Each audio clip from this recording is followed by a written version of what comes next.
In the shadow of the ancient Baobab tree, where the roots twisted like the fingers of the damned clutching at the earth, a whisper slithered through the night air, soft, insistent, calling my name like a lover's secret that promised death.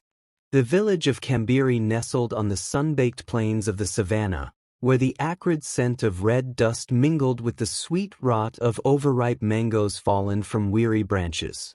It was a place where the elders spoke in riddles, and the wind carried echoes of ancestors long buried under the thirsty soil.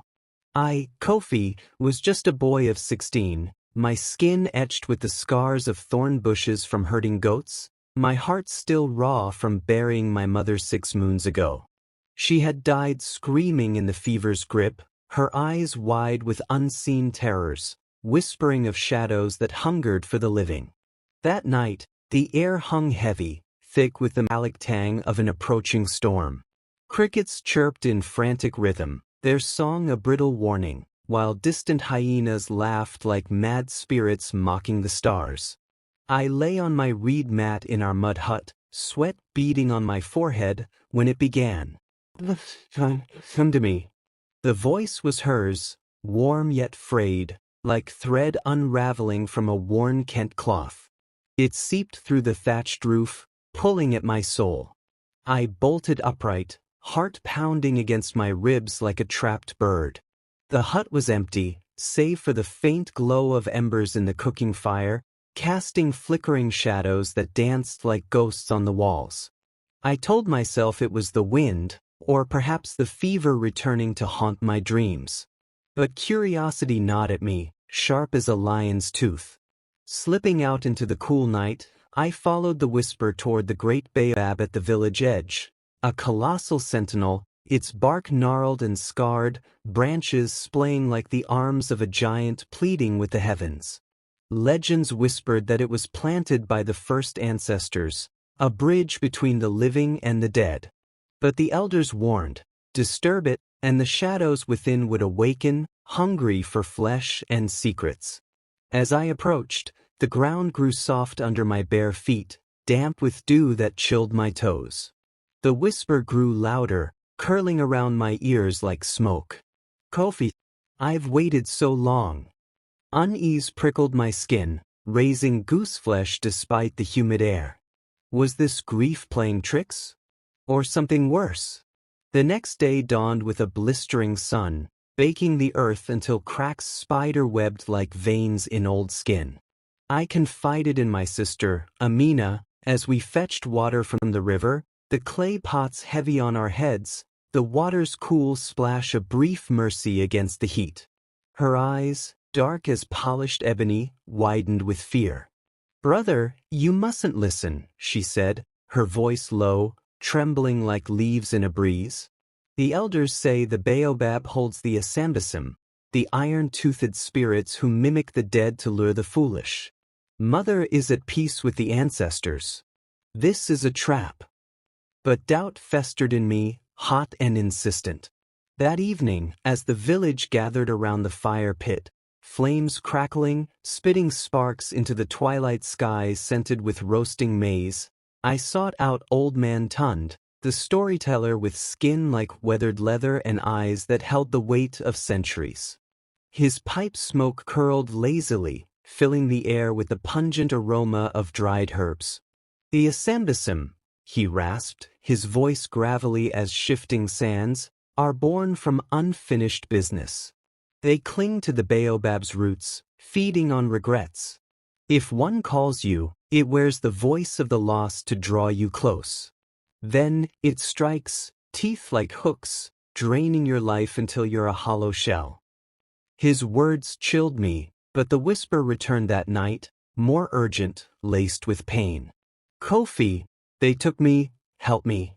I crept back to the tree, the moon a sliver overhead, casting elongated shadows that seemed to writhe. Up close, the baobab's trunk pulsed faintly, as if breathing, its rough bark scraping my palms like sandpaper as I touched it. A low rustle came from above, leaves? Or something shifting in the branches. My breath caught, shallow and ragged, as a cold draft brushed my neck, carrying the faint, sickly sweet smell of decay, like flowers wilting in a grave. I fled back to the hut, but sleep evaded me. Dreams plagued my mind, visions of my mother, her face twisted in agony, reaching from the tree's hollows, her fingers elongating into claws. The next morning, Amina found me feverish, my eyes bloodshot. "We must tell the chief," she urged, her hands gentle on my forehead, calloused from weaving baskets. But pride, or folly, stayed my tongue. Instead, I resolved to confront it alone, arming myself with a sharpened machete and a talisman of cowrie shells from Mother's grave. Days blurred into a haze of dread. The village felt changed, goats bleated nervously, refusing to graze near the baobab. Birds avoided its branches, their songs silenced. Whispers spread among the huts, murmurs of unease rippling like water disturbed by a stone. One evening, as thunder rumbled in the distance, promising rain that never came, my friend Jabari joined me on a hunt. His laughter, usually booming, was subdued, his spear gripped tightly. "You've been distant, Kofi. What's eating at you?" I confessed under the vast sky, stars pricking the darkness like watchful eyes. Jabari's face hardened. "Foolishness. But if it's real, we'll face it together." That night, we approached the tree, the air thick with the earthy scent of impending storm, lightning flickering on the horizon like the god's anger. The whisper came again, but now it multiplied, echoes overlapping, a chorus of my mother's voice mingled with others, pleading, accusing. As we circled the baobab, a branch creaked ominously, and something dropped. A fruit? No, a hand, pale and withered, nails like thorns. Jabari gasped, his breath hot and panicked. "Run!" But the ground trembled, roots bursting from the soil like serpents, coiling around our ankles with a slimy, vice-like grip. The air filled with a guttural growl, low and vibrating through my bones. Shadows detached from the trunk, coalescing into forms, tall, gaunt figures with iron fangs glinting in the moonlight, eyes glowing like embers in a dying fire. We hacked at the roots, the machete biting into fibrous tendrils that oozed a black, sticky sap smelling of blood and rot. Jabari screamed as one shadow lunged, its claws raking his arm, drawing crimson lines that burned like fire. "It's not her," he yelled, voice breaking. "Fight, Kofi." Adrenaline surged, my muscles aching, heart thundering as we broke free and stumbled back, the whispers turning to shrieks that pierced the night. The climax came under a blood moon, the sky stained red as if weeping. The village was in chaos, huts rattled by unnatural winds, children wailing in terror. I knew it then. The Asanbosam had awakened fully, drawn by my doubt, feeding on the collective fears of Kambiri. Armed with fire, torches blazing, their heat scorching my face, I led Amina and the elders to the baobab. The tree loomed monstrous now, branches thrashing like limbs in agony, the air reeking of sulfur and despair. "Mother!" I called, voice cracking, stepping into the hollow at its base, a cavernous maw yawning open, exhaling fetid breath. Inside, the walls pulsed with veins of shadow, and there she was, or it. A grotesque mimicry, her form twisted, skin stretched over elongated bones, teeth bared in a feral grin. "Join me, son," it hissed, voice a parody now, dripping with malice. The elders chanted ancient words, their voices rising in harmony, beads rattling like bones. But the creature lunged, claws extended, slamming me against the inner bark, splintering wood embedding in my back like needles.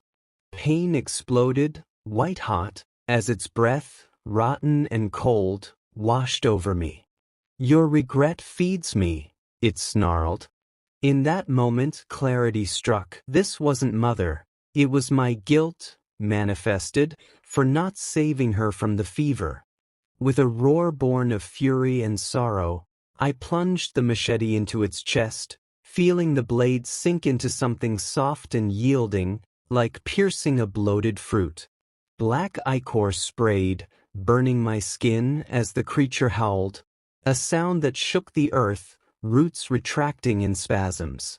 The shadows fragmented, dissolving into wisps that fled into the night.